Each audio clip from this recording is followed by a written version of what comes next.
Hi, I'm Dave, proud owner of a working peach orchard and big-time supporter of promoting tourism. So, why does a peach farmer care about tourism? Well, let me tell you a little story about John and Jane. Hi. They thought it would be nice to take a vacation. John had ideas, and Jane had ideas. But as they talked, they couldn't decide where to go. They knew their perfect place was out there. They just had to find it. Jane flipped through magazines. John started noticing the vacation ads on TV. On his way to work, John saw billboards and heard radio ads. Mostly sunny skies. And once he got there, he talked to his friends about where they spent their vacations. Jane did some research on the internet, visiting different websites to see which places had what they were looking for. After seeing all their options, John and Jane came to the same conclusion. We found the perfect place. They were so excited, they started to plan their trip right away. After booking their flights, John was eager to line up some things to do in the perfect place. So, he visited the Perfect Place's website, watched a video, checked out the hotels, bought tickets to a ball game, and signed up for the Perfect Place's e-newsletter especially for visitors. Jane called the toll-free number and spoke to a nice lady who told her everything she needed to know about the Perfect Place. Jane also got the visitor's guide, which helped her learn what theater productions were in town, where to eat, and other things to do in the Perfect Place. So, John and Jane had explored their options, booked their travel, and planned their vacation. They packed their bags and off they went. End of story, right? Actually, this is where the real story begins, because what do you think John and Jane do when they get to the perfect place? Guess what? They spend their money. They spend their money on their rental car, in their hotel, seeing the attractions, enjoying outdoor activities, shopping, and dining out. They're happy they came to the perfect place. Woohoo! You know who else is happy?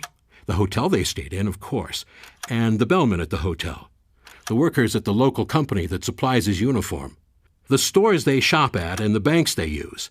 And then there's the restaurant where John and Jane ate dinner, and the waitress who served them their wine? She's happy too. So's the local vineyard that grew the grapes that made the wine, the people who bottled it, and the drivers who brought it into town. And the peach farmer who supplied the peaches for the cobbler that the waitress served John and Jane for dessert. That's why someone like me cares about tourism in somewhere like the perfect place. Yes, I'm a farmer, but I'm also a businessman, and I can draw a lot of conclusions from that story. I bet you can too. Tourism creates jobs. It brings in spending. And tourists pay taxes, which means locals pay less. But tourism is competitive, and without the marketing engine that drives it, people like John and Jane will take their money to some other destination, where it'll benefit some other local economy. Let's make sure our local economy grows. Let's feed it, nurture it, help it along, so it becomes strong, healthy, and delicious.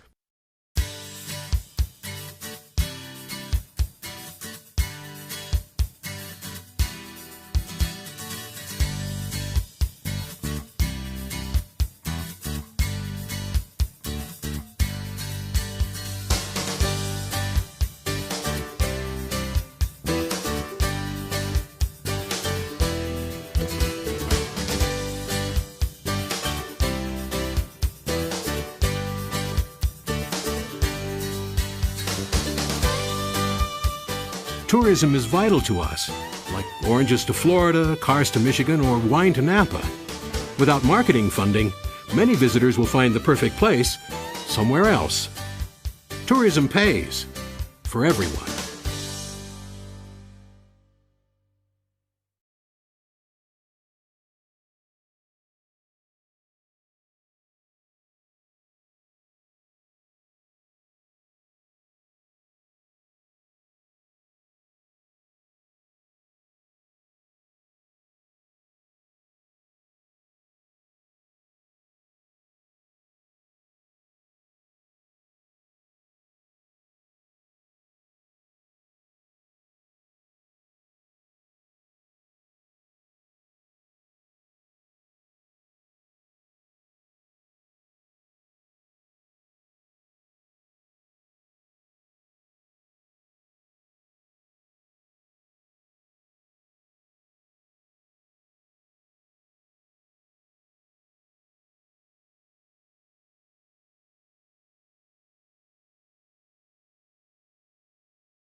Excuse me?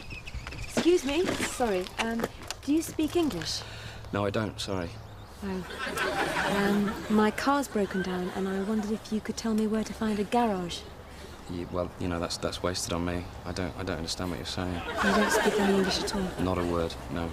It's one of those things where I wish I paid more attention in school, but, excuse me, sorry. Do you speak any English? English? No. What's the problem? I don't know, I can't understand it. Hi, my car's broken down and I need to find a garage. No, I'm sorry, I didn't understand that at all. All right, well, thanks. Tell you what, if you go down that way, about half a mile, there's a village. There might be somebody there that speaks English. Ich speak ein bisschen Deutsch. Sprechen Sie Deutsch? Deutsch, nein. Sprichst du Deutsch? Deutsch? Nein. Nun, ein oder zwei Wörter, aber ich bin nicht fließend. I'm sorry, could be more help. Yeah, sorry about that. Hey, you never know. Next time you're over, maybe we'll have learned a bit of English for you. Ja, oder Deutsch vielleicht. Ja, das wäre toll. Thanks, anyway.